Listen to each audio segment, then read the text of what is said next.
President Harsha Kumar ని పోలీసులు arrest చేశారు. అరెస్ట్ చేసి ఎక్కడికి తీసుకువెళ్లారనేది కూడా ఇంకా తెలియాల్సి ఉంది. దీనికి సంబంధించి మరిన్ని డీటెయిల్స్ మనతో షేర్ చేసుకోవడానికి కూడా హర్ష కుమార్ కొడుకు శ్రీరాజ్ గారు ప్రెసిడెంట్ ఫోన్ ఇన్ లో సిద్ధంగా ఉన్నారు. రైట్ రాజా గారు, హలో అండి. అయితే ప్రెసిడెంట్ అక్కడ ఉద్రిక్త వాతావరణం నెలకొంది. అయితే హర్ష కుమార్ ని పోలీసులు అరెస్ట్ చేశారు, కానీ ఎక్కడికి తీసుకెళ్లారనేది కూడా ఇంకా తెలియాల్సి ఉంది. ప్రధానంగా మీ డిమాండ్లు ఏంటి అసలు? తీసుకెళ్లారు అర్థం కావట్లేదు మేడం. ఫస్ట్ పాయింట్, ఇది చాలా మేడం, అసలు ఒక మనిషి చనిపోతే ఆయన చనిపోయిన చోట క్యాండిల్ వెలిగించే హక్కు కూడా లేదంటే ఇంతకన్నా దౌర్భాగ్య దురదృష్టపారణ నాకు తెలిసి ఎమర్జెన్సీ టైంలో కానీ బ్రిటిష్ టైంలో కానీ ఎప్పుడు భారతదేశంలో కానీ ఆంధ్రప్రదేశ్లో కానీ చూడలేదు మేడం. మనం ఎంత దారుణమైన పరిస్థితి అంటే ఏంటి, ఒక మనిషి చనిపోతే ఆ చనిపోయిన సంఘటనా స్థలానికి వెళ్ళి క్యాండిల్, మేము ఏమైనా పెట్రోల్ బాంబు వేస్తానన్నావా, లేకపోతే ఆటం బాంబు వేస్తానన్నావా, లేకపోతే ట్రాఫిక్ జామ్ చేస్తానన్నావా, లేదంటే ఏదన్నా అదర్ అన్నెసెసరీ థింగ్స్ చేస్తానన్నావా? మేము అడిగింది ఒక కొవ్వు తెలిగించుకుంటాం, అక్కడ క్రైస్తవులు అందరూ ప్రార్థన చేసుకుంటాను అంటున్నారు, దేవుడు పాట పాడుకుంటానంటున్నారు అని చెప్పాం మేడం. దానికి సుమారు 1000 మంది పోలీసులు పహారా కాల్సి పాస్టర్లు కొట్టారు, చిన్నపిల్లలను కొట్టారు, ఆడవాళ్ళని కొట్టారు. అసలు ఎంత దారుణమైన పరిస్థితి అంటే అసలు ఇటువంటి పరిస్థితి రాష్ట్రంలో ఎప్పుడూ చూడలేదు మేడం. చాలా దారుణమైన పరిస్థితి అండి. మీరు చెప్పినట్టు ఇప్పుడు అక్కడికి 100 మంది పాస్టర్లు కూడా వచ్చారు, వాళ్ళ మీద పోలీసులు కూడా చేసుకున్నారు మేడం. లక్షలాది మంది. అసలు నేను సరే కదా ఎండగా ఉందని 1000 వాటర్ బాటిల్ తెప్పించానండి, 1000 కూల్ డ్రింక్ బాటిల్ తెప్పించానండి. అసలు వచ్చిన ఒక్క సెకండ్ లో అయిపోయినాయి మేడం. అంటే మీరు అర్థం చేసుకోండి మూమెంట్ ఎలాగుంది. ఇక్కడ 25,000 మంది పాస్టర్లు వచ్చేసారు మేడం ఈ రోజు రాజమండ్రి. సిచ్యువేషన్ ఏం మామూలుగా లేదండి. మాది మేము ఇప్పుడు సంఘటన స్థలంలో ఎన్నో వీడియో క్లిప్పులు తీసాం, కానీ ప్రస్తుతానికి ఇక్కడ ఉన్న క్రౌడ్ కి అసలు ఇంటర్నెట్ మరి వాళ్ళు ఫ్రీజ్ చేశారా ఏంటి పోలీస్ డిపార్ట్మెంట్ అనేది మాకు అర్థం కావట్లేదండి. అసలు ఎంత విపరీతమైనటువంటి మూమెంట్ వచ్చిందంటే అసలు ఇటువంటి మూమెంట్ నాకు తెలిసి రాజమండ్రిలో ఎప్పుడూ చూడలేదండి, ఆంధ్రప్రదేశ్ రాష్ట్రంలో కూడా ఎప్పుడు చూడలేదండి.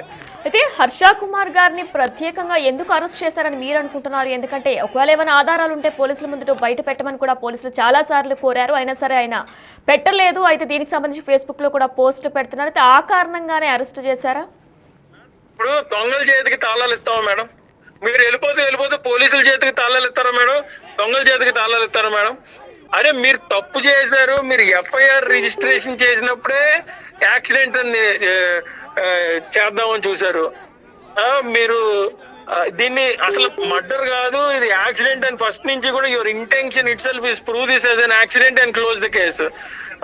ఇంత దారుణమైన పరిస్థితిలో ఉన్నప్పుడు దొంగల చేతికి మీరు కోర్టుకి సబ్మిట్ చేయండి. మా ఆధారాలు ఏమన్నా ఉంటే మేము కోర్టుకి సబ్మిట్ చేస్తాం. అప్పుడు మీ డ్యూటీ మీరు చేశారో లేదో కోర్టు కూడా చూస్తుంది కదా, కోర్టుకి సబ్మిట్ చేయండి.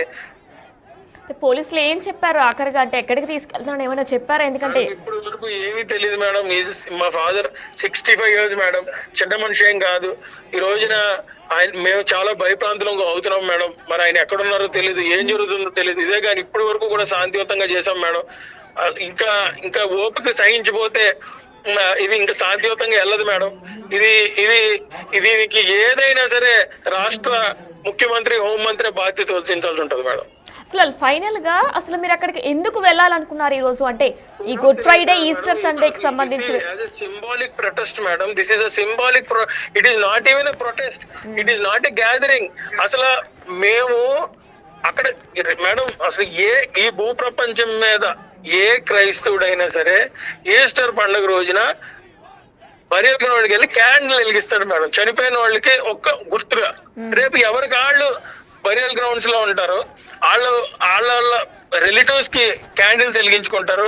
మనం రేపు రమ్మని చెప్పి అందరిని ఇబ్బంది పెట్టడం కరెక్ట్ కాదు. నిన్న గుడ్ ఫ్రైడే అయింది, ఈ రోజు సాటర్డే. రేపు మనం పెట్టమంటే మళ్ళీ అందరూ చుట్టాలతో పండగ సీజన్ లో ఉంటారు కదా. సాటర్డే శాంతియుతంగా పెడదాం అనుకున్నాం మేడం. అసలు we have no intention to make any disturbances to the public, but police has done a very very unfortunate situation. ఇటువంటి పరిస్థితులు పోలీసే సృష్టిస్తారని మేము ఎప్పుడు అనుకోలేదు మేడం. ఇది చాలా బాధాకరం మేడం. ఇక దీనిపై కే పాల్ కూడా స్పందించారు. అంటే ఆయన కూడా ఒకవేళ కనుక హర్ష కుమార్ గారిని విడతీయకపోతే ఖచ్చితంగా నేను కూడా వచ్చి ర్యాలీలో పాల్గొంటానని చెప్పారు. దీనికి మీరేం చెప్తారు? మేడం మేము ఎవరు వచ్చినా సరే స్వాగతిస్తాం మేడం. మేడం నేను ఇక్కడ చాలా క్రౌడ్ లో ఉన్నాను. నేను మళ్ళా మీతో మాట్లాడుతాను. Don't take me wrong. ఇక్కడ చాలా మంది విపరీతంగా క్రౌడ్ వచ్చారు. వీళ్ళందరి దగ్గరకు వచ్చిన don't take me wrong madam. Thank you. Present ఎవరైతే హర్ష కుమార్ ని అరెస్ట్ చేశారో, మాజీ ఎంపీ హర్ష కుమార్ ని అరెస్ట్ చేశారో రాజమండ్రి పోలీసులు, వాళ్ళ కొడుకుతో మనం ఇప్పుడు మాట్లాడటం జరిగింది. అయితే ఇది జస్ట్ శాంతి ర్యాలీ మాత్రమే. ఇటు గుడ్ ఫ్రైడే, ఈస్టర్ సండే కావస్తూ ఉండడంతో ఈస్టర్ సండేకి ప్రతి ఒక్కరూ కూడా వాళ్ళ దగ్గరికి వెళ్ళి, పార్థివ దేహాల దగ్గరికి వెళ్ళి ప్రేయర్ చేసుకుంటూ ఉంటాం. ఇక ఆ నేపథ్యంలోనే పండుగ రోజు డిస్టర్బ్ చేయడం ఎందుకని చెప్పి మేము ఈ రోజు శాంతి ర్యాలీకి పిలుపునిచ్చాం. కానీ ఈ పరిస్థితుల్లోనే ఇంత జరుగుతుందని మేము అనుకోలేదంటూ కూడా ఆయన చెప్పుకొస్తున్నారు. ఇక దీనిపై అరెస్టుపై కూడా కే పాల్ కూడా స్పందించారు. హర్ష కుమార్ని కానీ సాయంత్రంలోపు విడదీయకపోతే ఖచ్చితంగా నేను కూడా ర్యాలీలోకి వచ్చి పాల్గొంటానని కూడా చెప్పుకొస్తున్నారు. ఇప్పటికే అక్కడ వందల సంఖ్యలో క్రైస్తవ నేతలు, క్రైస్తవ సంఘాలు, ఇటు క్రిస్టియన్